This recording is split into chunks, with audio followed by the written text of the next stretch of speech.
Hello అండి, అందరికీ welcome to కుచ్చు స్పెషల్ డిషెస్. బెండకాయతో అన్నం ఎలా చేసుకోవాలో చూపిస్తున్నాను.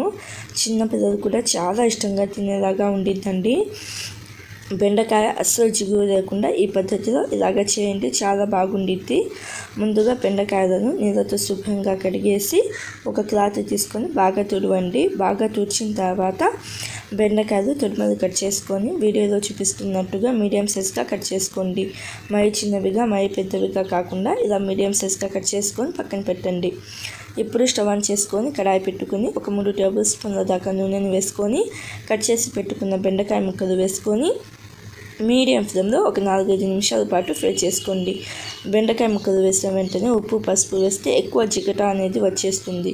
అందుకని ఒక 4-5 నిమిషాల పాటు ఇలాగ ఫ్రై చేసుకున్న తర్వాత అప్పుడు ఉప్పు ఒక 1/2 టీ స్పూన్ వేసుకోండి. అలాగే పసుపు ఒక 1/2 టీ స్పూన్ దాకా వేసుకొని ఒకసారి బాగా కలుపుకొని పైన మూత పెట్టేసి మీడియం ఫ్లేమ్లో ఫ్రై చేసుకోండి. మధ్యలో మూత తీసేసి కలుపుకొని మళ్ళీ పైన మూత పెట్టేసేయండి.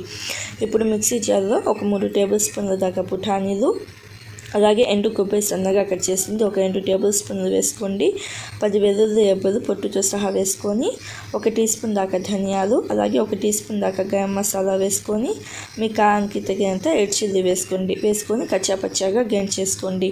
పుటానీలో అక్కడక్కడ తగులుతూ ఉండాలి. ఇలాగ గ్రైండ్ చేసుకొని పక్కన పెట్టండి. ఈ లోపల బెండకాయలు కూడా మంచిగా ఫ్రై అయిపోతాయి. ఇలాగ ఫ్రై అయిపోయిన ఈ బెండకాయలన్నిటిని ఒక ప్లేట్లోకి తీసుకొని పక్కన పెట్టండి.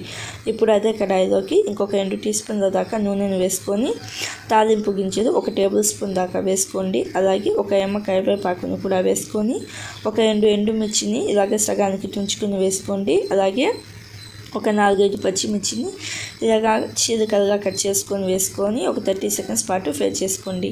30 సెకండ్స్ తర్వాత వేయించిన పల్లీలు ఒక 2 టేబుల్ స్పూన్లు వేసుకోండి.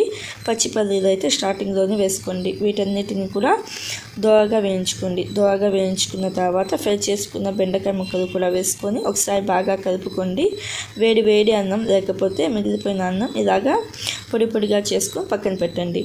ఇలాగా పొడిగా చేసుకున్న అన్నాన్ని మనం బెండకాయ వేసాం కదా, ఆ కడాయిలోకి వేసుకొని మనం గ్రైండ్ చేసుకున్న పొడి కూడా వేసుకొని సాల్ట్ ఒక 1/2 టీ స్పూన్ దాకా వేసుకొని 1 నిమిషం పాటు బాగా కలపండి. అంతా కలిసేటట్టుగా 1 నిమిషం పాటు బాగా కలుపుకున్న తర్వాత ఉప్పు సరిపోయిందో లేదో చూసుకోండి. పడితే ఇంకొంచెం ఉప్పు వేసుకోండి.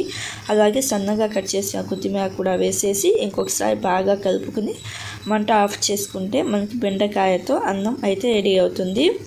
అస్సలు జిగట అనేది ఉండదండి. పెద్దదే కాదు, పిల్లలు కూడా చాలా ఇష్టంగా తింటారు. లంచ్ బాక్స్లో పెడితే మెతుకు కూడా మిగల్చు. తప్పకుండా ట్రై చేసి ఎలా అనిపించిందో చెప్పండి. Thank you, bye.